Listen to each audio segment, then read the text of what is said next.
എന്താണ് ഭാരതിയമ്മേ, വല്ലാതെ ദുഃഖിതയായിരിക്കുന്നല്ലോ? എന്താ കാര്യം? സ്വാമി, എന്റെ മകൻ. മകൻ എന്തു പറ്റി? എന്റെ മകൻ വഴി പിഴച്ചു പോയി. എന്ന് പറഞ്ഞാൽ?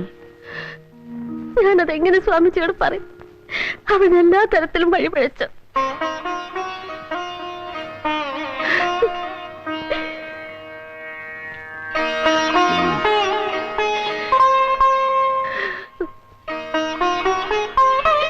ഭാരതിയമ്മ സമാധാനപ്പെടൂ. കുട്ടികൾ വളർന്നാൽ ചിലപ്പോ അവർ നമ്മുടെ പിടിയിൽ നിന്നും വിട്ടുപോകും. അവരെ നേർവഴിക്ക് കൊണ്ടുവരാൻ നമ്മൾ ശ്രമിക്കുക. അതിനുവേണ്ടി ഭഗവാന്റെ കാരുണ്യമുണ്ടാകുവാൻ പ്രാർത്ഥിക്കുക.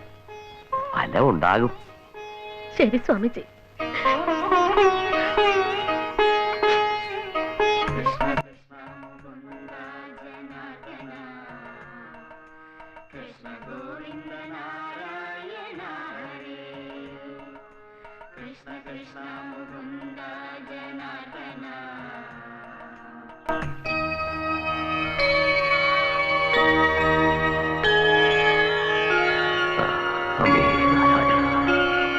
നളിനാക്ഷ, സ്വാമിജി, ഭാരതി അമ്മയുടെ ഡ്രൈവർ ശശി കാറിനടുത്ത് കാണും.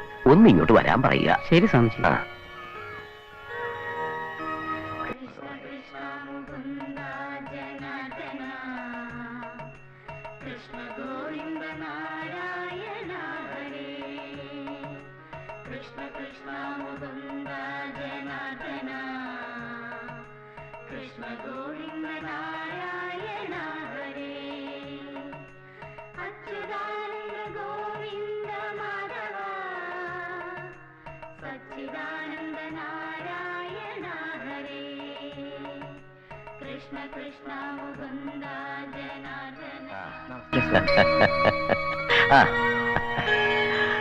ശശി അവിടെ ഇരിക്കൂ.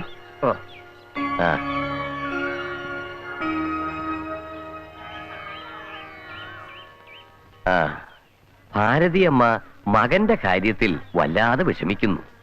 അതിന്റെ കാരണം വല്ലതും ശശിക്ക് അറിയാമോ? കുറച്ചൊക്കെ അറിയാം സ്വാമിജി. ജീവൻലാൽ എന്നല്ലേ അവന്റെ പേര്? അതെ. ഭാരതിയമ്മ ഇവിടെ വരുമ്പോഴെല്ലാം മകന്റെ കാര്യങ്ങൾ എന്തെങ്കിലും പറയാറുണ്ട്. അവൻ മിടുക്കനും സൽസ്വഭാവിയുമാണെന്നാണല്ലോ ഞാൻ അറിഞ്ഞിട്ടുള്ളത്. നാട്ടിലെല്ലാവർക്കും വലിയ മതിപ്പായിരുന്നു. മിടുക്കനെന്ന് പറഞ്ഞാൽ പരീക്ഷകളിൽ റാങ്ക് വാങ്ങിയിട്ടുള്ള അതിസമർത്ഥൻ. ഭാരതിയമ്മ എത്ര അഭിമാനത്തോടും സന്തോഷത്തോടും കൂടിയാണ് അതൊക്കെ എന്നോട് വന്ന് പറഞ്ഞിട്ടുള്ളത്. പക്ഷെ ഇപ്പോ അവർ അവന്റെ പേരിൽ കണ്ണീരൊഴുക്കുന്നു. അതിന്റെ കാരണമാണ് എനിക്ക് പിടികിട്ടാത്തത്. സ്വാമിജിയോട് പറയാൻ കൊള്ളാത്ത ഒരുപാട് കാര്യങ്ങളുണ്ട്. ഈ ലോകത്ത് സംഭവിക്കുന്ന കാര്യങ്ങളൊക്കെ തന്നെയല്ലേ? എന്തായാലും എന്നോട് തുറന്നു പറയൂ. ജീവൻലാലിന് പരസ്ത്രീകൾ പലരുമായി തെറ്റായ ബന്ധങ്ങളുണ്ട്, കൂടെ മദ്യപാനവും. ഓഹോ, വിഷയസുഖങ്ങളിൽ അകപ്പെട്ടു എന്ന് സാരം. വളരെ നല്ല ചുറ്റുപാടുകളിൽ ജീവിക്കുന്ന ഒരു പയ്യൻ ഇത്തരത്തിൽ മാറിപ്പോകാനുള്ള സാഹചര്യം എന്തായിരുന്നു? എല്ലാവരും ഇത് തന്നെയാണ് ചോദിക്കുന്നത് സ്വാമിജി. ശശിക്ക് അതേക്കുറിച്ച് അറിയാവുന്ന കാര്യങ്ങൾ എന്നോട് പറയൂ. ഞാൻ എല്ലാം സ്വാമിജിയോട് വിശദമായി പറയാം. എഴുതിയ പരീക്ഷകളിലെല്ലാം ഒന്നാമനായി വിജയിച്ചു. ഇപ്പോ പുതിയതേതോ ഡിഗ്രി കിട്ടാൻ വേണ്ടി എന്തോ PhD വീട്ടിൽ തന്നെ കുത്തിയിരുന്ന് പഠിക്കുകയായിരുന്നു. പഠിപ്പെന്ന് പറഞ്ഞാൽ രാപ്പകലില്ലാതെ പഠിപ്പും വായനയും. അമ്മ ചിലപ്പോ വഴക്കും പറയും.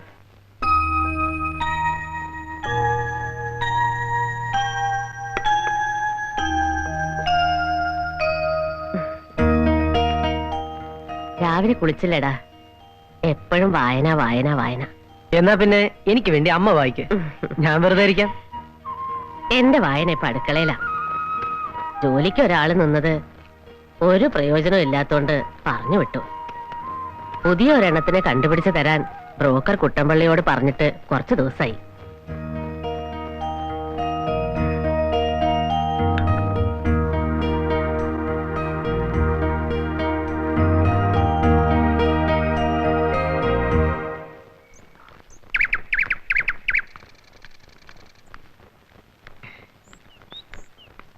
ഞാൻ വിളിക്കാം, നീ ഇങ്ങോട്ട് മാറി നിന്നോ.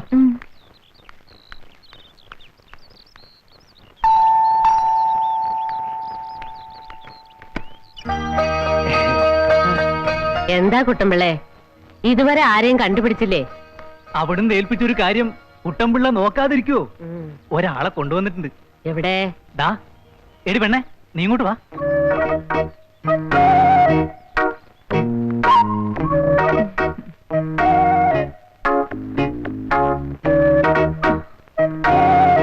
ആഹാ, ഇവളെ കണ്ടാൽ ഒരു ജോലിക്കാരിയാണെന്ന് തോന്നുന്നില്ലല്ലോ കുട്ടമ്പിള്ളേ. വളരെ വൃത്തിയായിട്ടും വെടുപ്പായിട്ടും ഒക്കെ നടക്കുന്ന കൂട്ടത്തിലാ.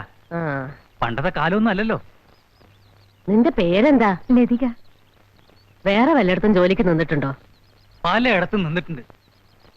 നല്ലതുപോലെ ജോലിയും ചെയ്യും. ഒന്നാന്തരം പാചകക്കാരിയാ. നല്ല അനുസരണാശീലുള്ള കുട്ടിയുവാ. നമുക്ക് നോക്കാം. ഭക്ഷണം പാചകം ചെയ്യാൻ വശമില്ലാത്തവരായിരുന്നു ഇവിടെ പലരും നിന്നിട്ടുള്ളത്. അതുകൊണ്ട് വളരെ ബുദ്ധിമുട്ടുമായിരുന്നു. അക്കാര്യത്തിൽ ഇവൾ എക്സ്പോർട്ടേഴ്സാ. ഒരു നേരം കഴിക്കുമ്പോ തന്നെ കൊച്ചമ്മയ്ക്കത് മനസ്സിലാകും. ഇവളിവിടെ നിൽക്കട്ടെ. നല്ല രീതിയിലൊക്കെ ആണെങ്കിൽ എത്ര നാൾ വേണമെങ്കിലും ഇവിടെ നിൽക്കാം. ഒരു കുടുംബാംഗത്തെ പോലെ ഇവിടെ കഴിയാം. ആ, നിനക്ക് ഭർത്താവും പിള്ളേരും ഉണ്ടോ? കല്യാണം കഴിച്ചു, പക്ഷെ ഭർത്താവ് ഇപ്പൊ ഇല്ല. എന്തു പറ്റി? അത് ഇത്തിരി പ്രശ്നങ്ങളൊക്കെ ഉണ്ടായിരുന്നു. ഇപ്പൊ ജോലിക്കാരികളെ കിട്ടാൻ വലിയ വിഷമാ. ഒത്തിരി തപ്പിയ പിന്നെയാ ഇവളെ കണ്ടുപിടിച്ചത്. എന്ന് പറഞ്ഞ കുട്ടമ്പിള്ളക്ക് ബ്രോക്കർ ഫീസ് കാര്യമായിട്ട് വേണമെന്ന്.